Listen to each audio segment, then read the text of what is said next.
Out of the box, for people with low vision, the Mac is the most accessible computer in the world. No additional hardware or software is necessary, making the Mac one of the most economical computer purchases as well.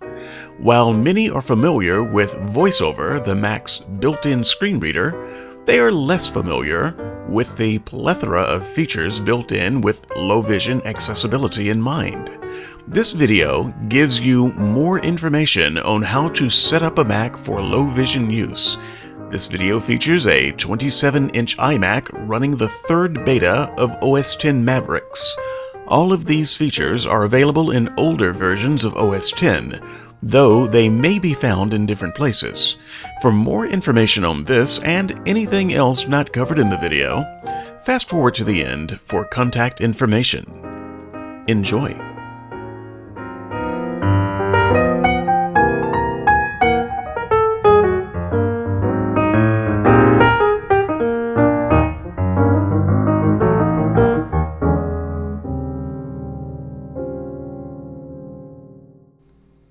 We will lower the resolution and increase the size of the elements on screen. To do that, open System Preferences and then Display. You will see two options. Choose Scaled. For this iMac, you will see 5 resolution options. Now, watch what happens when we choose the lowest one. Suddenly, everything is much bigger on screen. The menu bar, the widgets, the icons, the window in the middle of the screen, even the dock. Everything is much larger and easier to see. Remember this rule: to make things bigger on screen, reduce the resolution.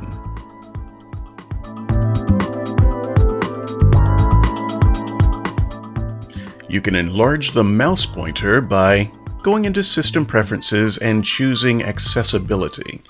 Now, you will be tempted to use mouse and keyboard, but that is actually the wrong option. The one you want is Display, near the top of the list.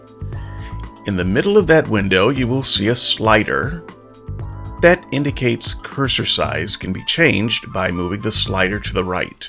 As you move the slider, the cursor will get larger. To speed up or slow down the tracking speed of the mouse pointer, go to System Preferences and Mouse. Take the slider and move it either to the left or the right. Moving it to the left will slow it down, moving it to the right will speed it up. Depending on the cause of your low vision, you might need to view the screen with inverted colors, grayscale, or more contrast. In order to change that, open System Preferences and go to Accessibility. Choose Display. You will see the options for inverting the colors, changing it to grayscale, or adding contrast with a slider. Remember, a little contrast goes a long ways. The dock is the part of the screen where you will find shortcuts to your favorite items. In order to magnify that, go into System Preferences and choose Dock. You'll notice a slider near the middle of the screen, and that increases the size of the elements on the dock when you pass over it with a mouse. Why not regain a little bit of screen real estate by hiding the dock when you're not using it? Just open System Preferences and then Dock. Select Hide, Auto Hide Dock. And now, when you're not using the dock, it will go away, giving you full screen. When you need it, just run your mouse toward the bottom of the screen, and it appears.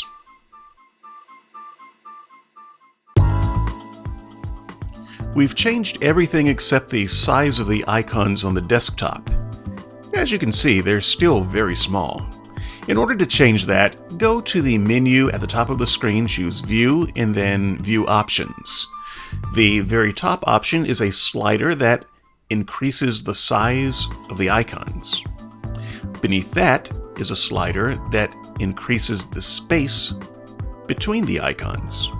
Below that gives you a few options for the size of the text. Choose the size that's appropriate for you and now everything is much easier to see. Let's explore the built-in magnification feature. Just open System Preferences and then Accessibility. Now we'll choose Zoom. Make sure you have the box checked next to Use Scroll Gesture with modifier keys to zoom. Now, under the dialog box or combo box, you'll notice that there are three options: Control, Option, and Command. Just leave it on Control, and when you press the Control key and scroll with the mouse or trackpad, your system will zoom. And as you can see, it can zoom in quite a bit. Scroll the opposite direction, and it will zoom back out, and you'll notice that it zooms the full screen. Now, in order to explore this further, we're going to click on More Options. There are three options here. It controls how the zoom works, so we'll just zoom in a little bit so you can see. The first one is the one that you'll probably want to leave it on. It's continuous with the pointer, and so wherever the pointer goes, that's where the focus goes. The second one is allows the screen to pan as you get to the edge, and so you can move around freely until you get to the edges.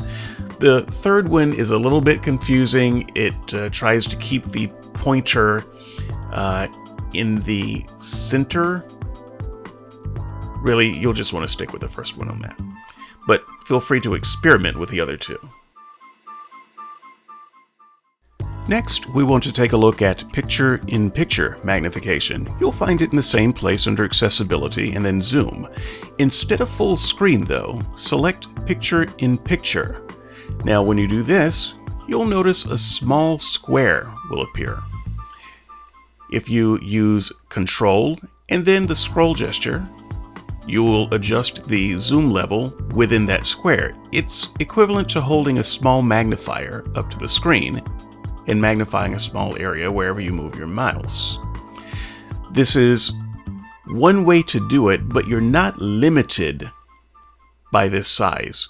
If you click More Options and then click Adjust Size and Position, you can grab any edge of the magnifier and make it as large as you like. Click OK, and now when you press Control and scroll, you'll have a new size magnifier. You can adjust this to taste. In this mode, you can also enable temporary zoom. You do this by holding down Control and Option. When you do that, the magnifier will just pop up. Just make sure to check that box within these options, and then when you press Control Option, you will have temporary zoom.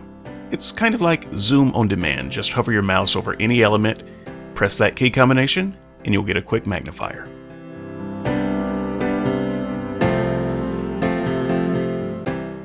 Many of the accessibility options for low vision center around speech. To set that up, just choose Dictation in Speech from System Preferences and make sure the tab Text to Speech is selected. Now you'll notice that there are a number of voices pre-installed. You can actually install others for free under the Custom option. I choose Ava.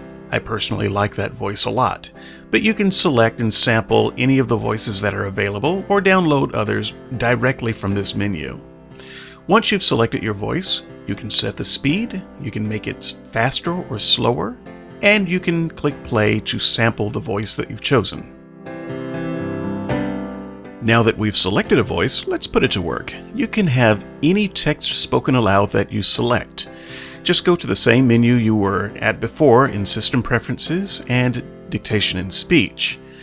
Check the box that allows you to speak selected text when the key is pressed, and then choose the option box next to it.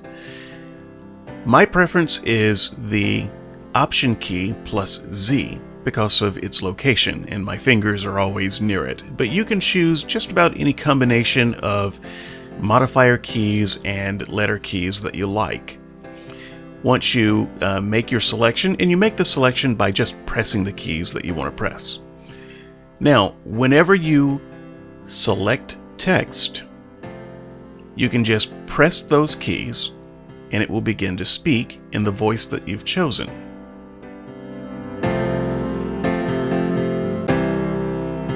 Welcome to a place where miracles can happen, where students can reach well beyond their expectations, a place where what if becomes I can. Let's set up one of my favorite accessibility options.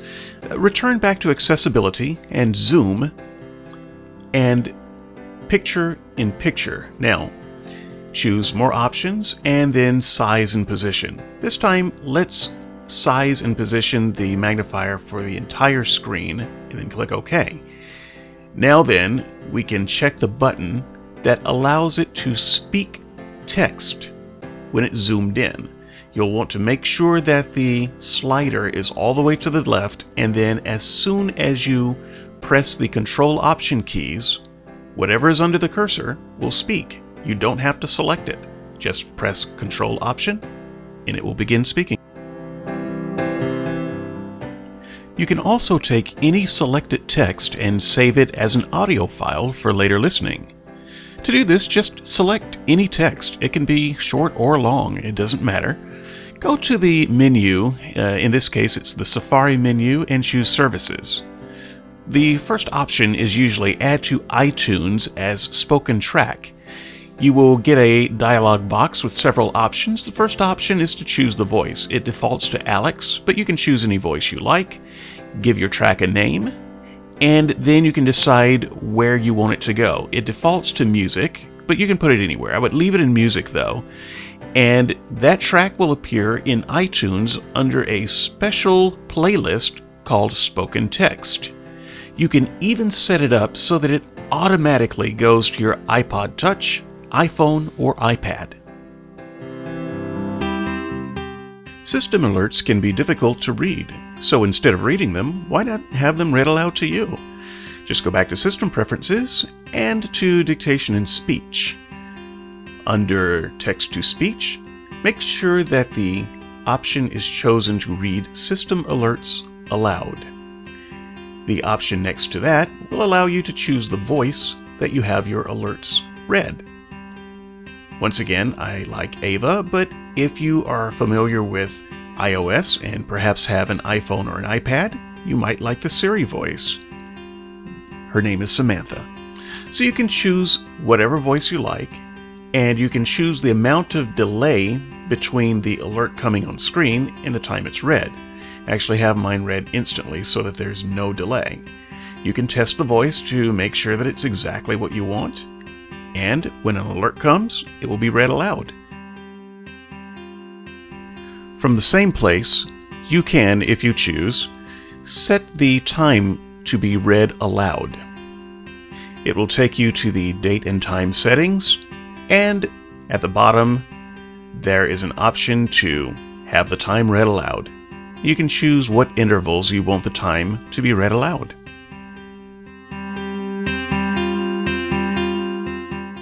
Even the Apple wireless mouse can help you see things better.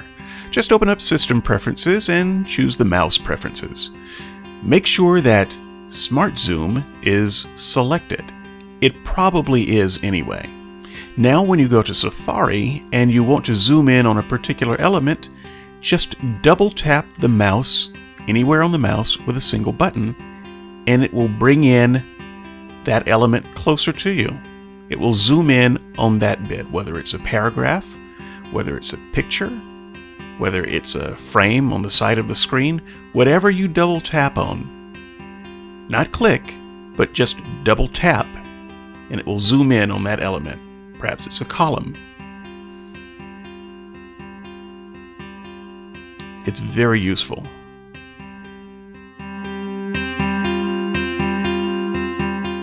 You can easily turn Safari into a big print browser. Just press Option and the plus key, and the text gets larger. Do this as much as you like until the text is as large as you need it to be, or Option minus to make it smaller. It's that simple.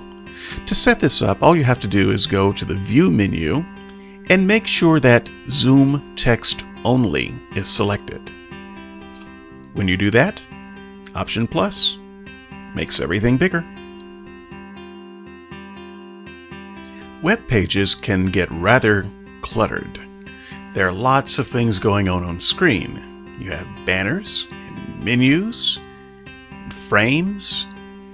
In fact, there's so much going on screen, it can be difficult to find the article that you want to read. Apple has a solution called Reader. It's that blue button in the rightmost area of the URL bar. When you press it, it strips away all of the junk and just presents you with the article that you wanted to read in the first place. If you want to read it with your eyes, you can enlarge the font by just clicking the font button and make it as large or small as you like. Safari will remember your settings the next time you want to use Reader. Better still, if you want to have the article read to you, just use your speech button that you chose earlier. Remember, mine was Option Z. By pressing Option Z, Reader automatically launches and starts reading the article. It's very convenient.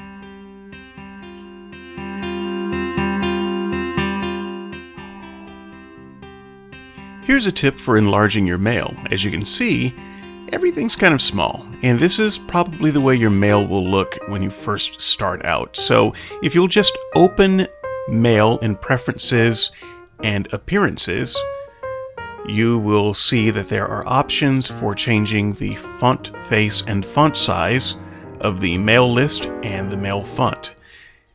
In this example, I've changed them to 36 point. You can see that the mail message font has gotten much larger.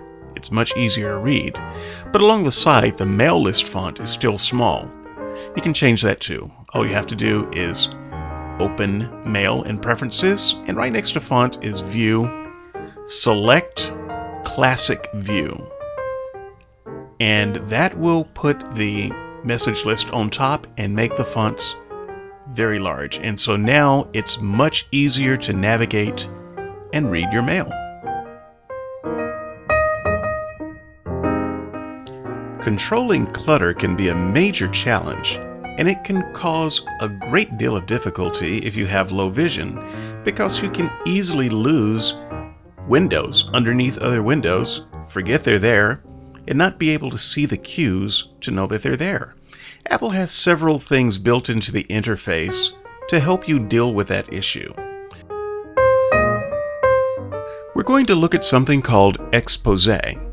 That shows us all of our open windows. As you can see, I've got Mail, System Preferences, 2 Safari windows, and a Finder window.